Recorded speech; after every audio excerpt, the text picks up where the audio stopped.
My name is Eleanor Lane. In American Sign Language, that is Eleanor. My pronouns are they, them, theirs, or she, her, hers. I use them interchangeably, so whatever you feel comfortable using with me. I am the Youth Empowerment Steward at the Southeast Conservation Corps. So my role is to work with our American Sign Language inclusion crews and design some programming for the fall, and also do some community events in Chattanooga and make good connections with other nonprofits in the area.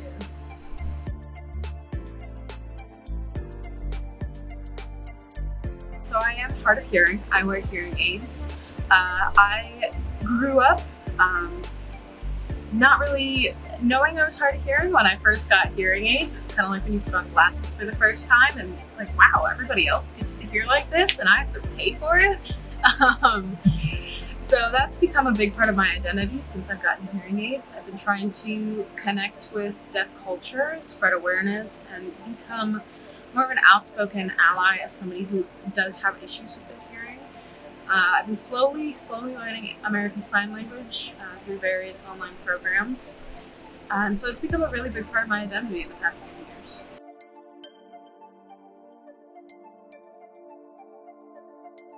I'm originally from Pennsylvania. I grew up a little bit outside of Pittsburgh. I moved to Carlisle, which is outside of Harrisburg, Pennsylvania, when I was 13.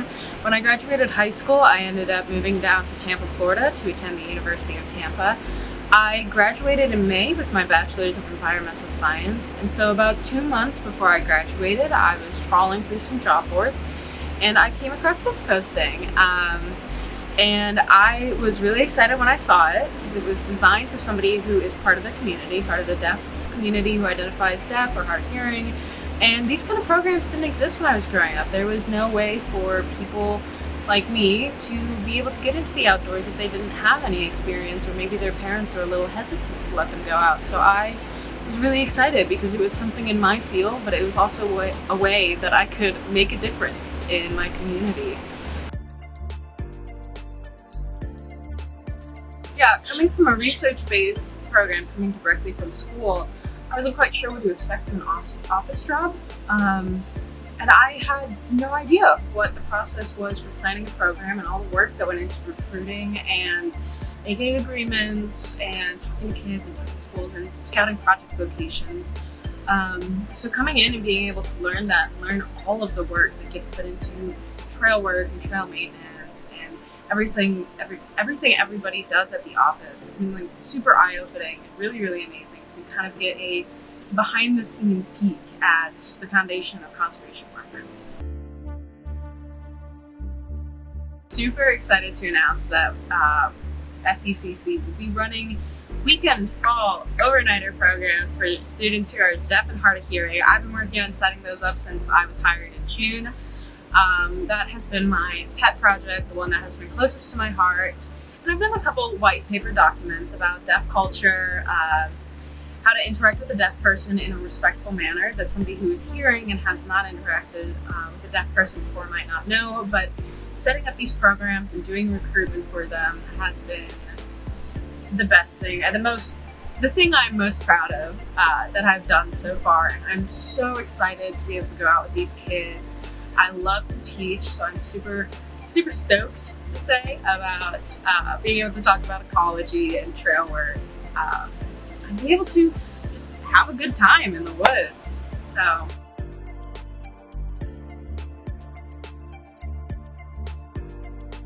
And just the content that I've learned, I've been able to use in some of our day weekend programs, our educational hikes here in Chattanooga, and be able to talk to people about really cool things. Like in early October, I'll be leading a hike about aquatic ecology that I'm so excited to talk about.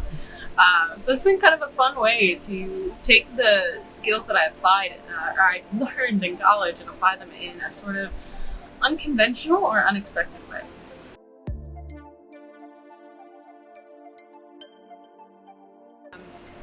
Most rewarding thing for me has been being able to set up these fall programs, because that didn't exist when I was a kid.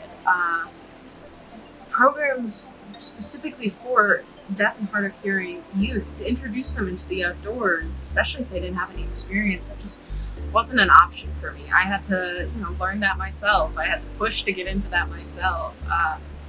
So that's definitely been the most rewarding, to be able to think about what an amazing opportunity that this would have been for me growing up, and be proud that we have these set up, and that there might be somebody who attends this program and because of it they get into conservation work. And we have another scientist out in the world helping save the planet, or we have somebody else setting up trails so that their kids can enjoy the trails, and that's definitely been super rewarding for me.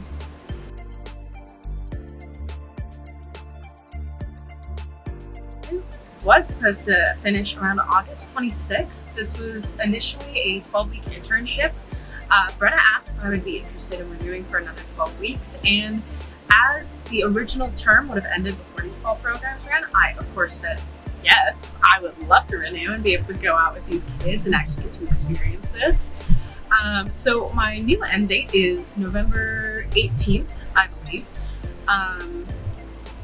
And after that, after my end date, I'm not sure. Definitely keeping in the conservation world. We have some awesome Women's Plus crews coming up for our Women's Plus fire crews. I believe that's our first women-owned female identifying individuals fire crew that we've ever run. So I'm thinking about putting an application in that. I'm super interested in fire ecology, and it would be amazing to be able to stay with Conservation Legacy and to stay with the Southeast Conservation Corps.